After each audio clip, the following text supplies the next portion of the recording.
Fala Saiyajins, beleza? Sejam todos bem-vindos ao meu canal Orgulho Saiyajin. E no vídeo de hoje eu vou trazer para vocês uma explicação completa sobre a fusão Potara e o seu poder, habilidade, multiplicador e também o seu funcionamento e algumas curiosidades bem legais sobre ela. Então, se você possui dúvidas sobre a fusão Potara, eu vou explicar tudo sobre ela nesse vídeo. E também vai ter explicação sobre a fusão Metamoro em um próximo vídeo, beleza? Então não percam. E lembrando, aqui no canal são vídeos todos os dias sobre Dragon Ball. Não perca nenhum. Falado isso, então, vamos começar!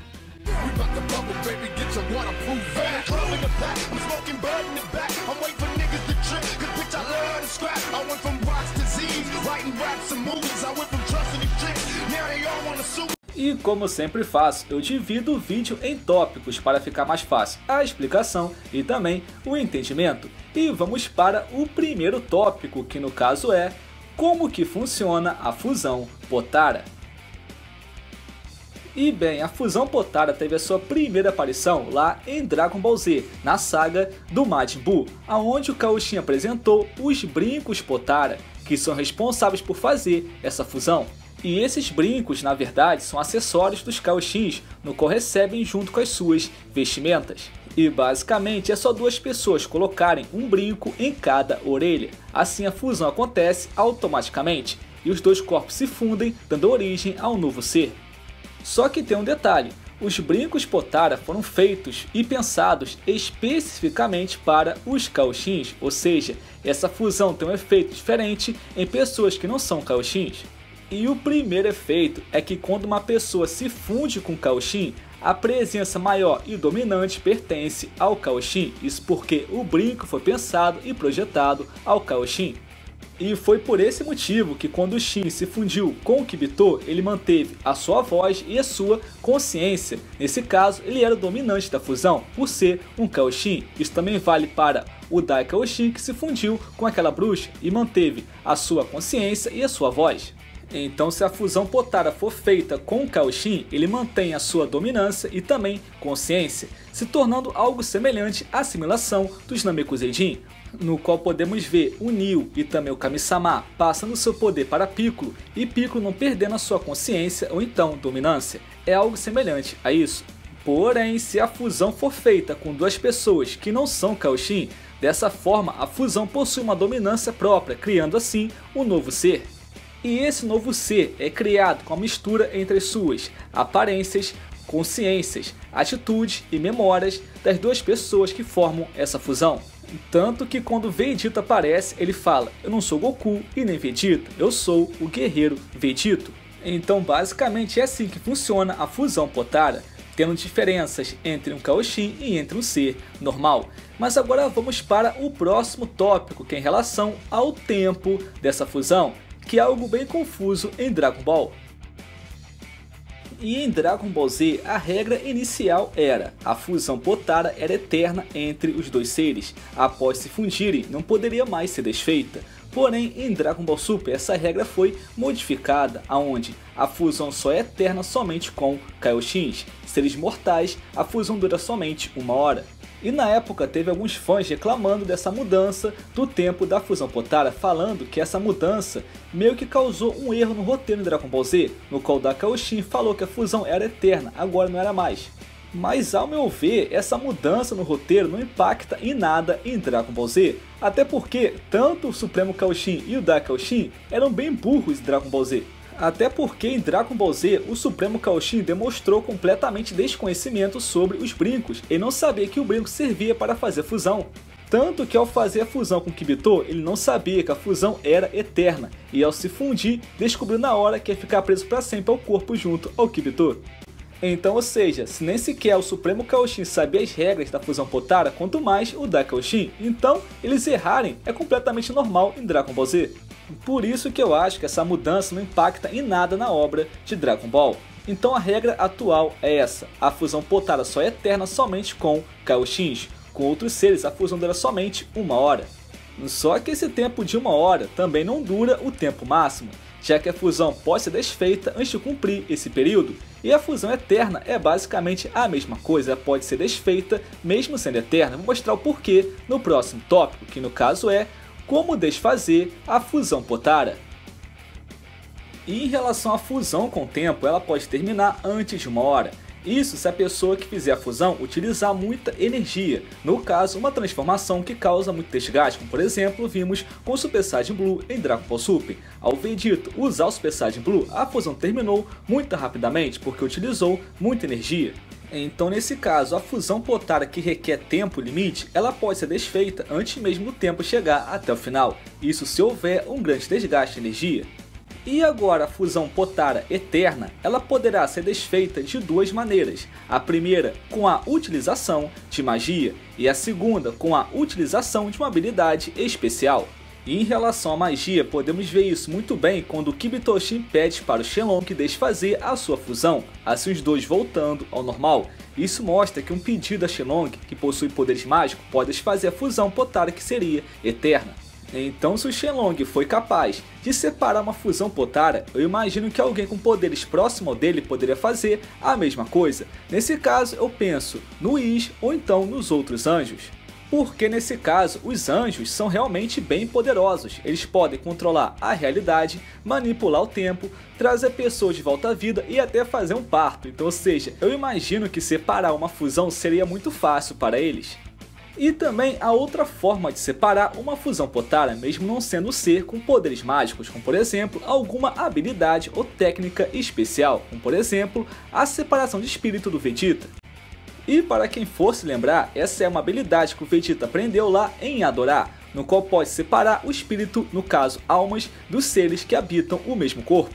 E o Vegeta utilizou essa habilidade para tirar energia do corpo do Moro, e também falou que poderia fazer o mesmo com a fusão de assimilação do Piccolo. E realmente é confirmado que essa habilidade pode separar fusões, só não deixou claro qual fusão é, se é a Potara ou se é a Metamoro. Eu imagino que é as duas, mas é só teoria minha.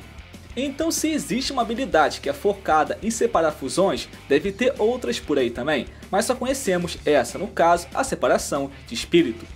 Então nós temos aqui duas opções, a primeira uma opção mágica, por exemplo Shenlong e também os anjos, e a segunda uma opção mais técnica, como por exemplo uma habilidade especial igual do Vegeta que aprendeu em Adorar. Então pelo que vimos na obra, essa aqui é uma opção para conseguir separar a fusão Potara. E tem uma coisa que as pessoas têm dúvida e sempre perguntam, o que acontece se remover o brinco Potara, a fusão acaba ou não? E essa é uma dúvida bem comum, só que já foi respondida em Dragon Ball Z, ou poucas pessoas perceberam. Quando Dakaoshin pede para o Kibitoshin dar seus brincos para Goku e Vegeta, ele vai lá e remove o brinco, porém a fusão não acaba. Então isso mostra que remover os brincos não acaba com a fusão. Então essas são as opções para acabar e finalizar a fusão Potara. E agora vamos para o próximo tópico, que é em relação aos poderes e habilidades especiais da fusão Potara. E o poder de uma fusão depende dos seus usuários e dos bônus que eles podem alcançar. Em relação a esse bônus, a fusão se separa em dois tipos, no caso a fusão perfeita e a fusão imperfeita. E para uma fusão ser considerada perfeita, ela precisa bater algum bônus. Nesse caso, há dois bônus a se bater. O primeiro que é o bônus de similaridade, que equivale a duas pessoas da mesma família ou então da mesma raça fazerem a fusão. Então se duas pessoas da mesma raça fizerem a fusão, eles vão bater o bônus de similaridade. Nesse caso, por serem da mesma raça, possuem os mesmos genes e a fusão vai sair mais forte. E o segundo é o bônus da rivalidade. Nesse caso, se as duas pessoas forem rivais, a fusão vai sair mais poderosa, porque a rivalidade aumenta o poder dessa fusão. E se por acaso a fusão for feita sem nenhum desses bônus, ela será considerada uma fusão imperfeita. E a fusão imperfeita possui duas variações. Nesse caso, a primeira variação é quando a pessoa somente não possui o bônus de similaridade. Nesse caso, a fusão é feita entre pessoas que não é da mesma raça. Por exemplo, o Namekuseidin se funde com o Terráqueo, o da raça Frieza se funde com o Saiyajin. São raças opostas, e ao se fundir, não dá certo, a fusão fica mais fraca. E a outra variação é uma fusão ainda mais fraca, que no caso é uma fusão entre pessoas que não se gostam. Se uma pessoa odiar muito a outra e se fundir, a fusão fica também mais fraca. Um exemplo disso seria uma fusão hipotética entre o Vegeta e o Freeza, no qual seria uma fusão muito fraca. Primeiro, os dois não têm similaridades, são de raça diferente. E segundo, os dois se odeiam, então a fusão sairia muito fraca e sem bônus algum. Só não confundam ódio com rivalidade. Goku e Vegeta não se odeiam, eles se ajudam, eles são rivais, não inimigos. Então basicamente tem essas duas variações, a fusão perfeita e a fusão imperfeita, com dois bônus, similaridade e também rivalidade. E todas essas informações são oficiais, no qual tirei do guia Manga Legend e também de Dragon Ball Fusion. Só que tem um detalhe, esses bônus não é confirmado se é exclusivo da fusão Potara. Pelo que parece, isso aqui também vale para a fusão Metamoro, mas não tem confirmação alguma. Mas agora eu vou falar sobre o seu poder bruto, a sua força realmente. Em relação a isso, como falei, varia de fusão a fusão, porque depende das pessoas que vão fazer a fusão. Se vão conseguir bater os bônus, se tem um poder alto, tem transformações e por aí vai. Por exemplo, o Vegito. O Vegeta é uma fusão onde tem dois bônus, similaridade, porque Goku e Vegeta são da mesma raça, e também o bônus de rivalidade, onde a fusão possui poder ao nível máximo. Então, com base nisso, a fusão entre Goku e Vegeta é a fusão mais perfeita de Dragon Ball, porque os dois possuem rivalidade e também similaridade. E com isso, a fusão entre Caulifla e Kale, no caso a Kefla, é uma fusão que não possui o bônus de rivalidade, até porque as duas não são rivais, são amigas. E talvez Gotenks seja a mesma coisa, já que Goten e Trunks são amigos e não rivais. E nesse caso, uma fusão que possui somente um bônus é considerada uma fusão quase perfeita, como o caso da Kefla, que é uma fusão que possui somente um bônus, o da similaridade e não da rivalidade. Isso aqui me leva a crer que a fusão dos Zamasu é uma fusão mais fraca, já que não possui o bônus de similaridade, até porque é uma fusão entre um Saiyajin, um corpo de um Saiyajin e um corpo de um Kaioshin, e também os dois não são rivais, então nesse caso a fusão não possui bônus algum. A não ser que a alma também conte como bônus de similaridade, até porque os dois possuem a mesma alma. Porém, se for contar só o corpo, aí não tem esse bônus, já que são corpos diferentes. Então, com base nisso tudo, o poder de uma fusão varia conforme os dois usuários consigam bater as metas do bônus, ou bônus de similaridade ou bônus de rivalidade. E outra vantagem da fusão é que ela é capaz de misturar as habilidades, técnicas e poderes dos dois usuários, assim criando ataques conjuntos, ou então ataques completamente novos. E bem, sobre a fusão Potara, isso aqui é tudo que eu consegui reunir sobre essa fusão. E se por acaso faltou alguma coisa ou esqueci, por favor comente aqui embaixo para ajudar a complementar o vídeo, beleza? E pode deixar que na semana que vem eu vou trazer um vídeo completo sobre a fusão Metamoro e também vou explicar tudo sobre ela. E muito obrigado por assistirem e lembrando, aqui no canal são vídeos todos os dias sobre Dragon Ball, não perca nenhum. Muito obrigado, até a próxima, Saiyajins, valeu, falou! Fui!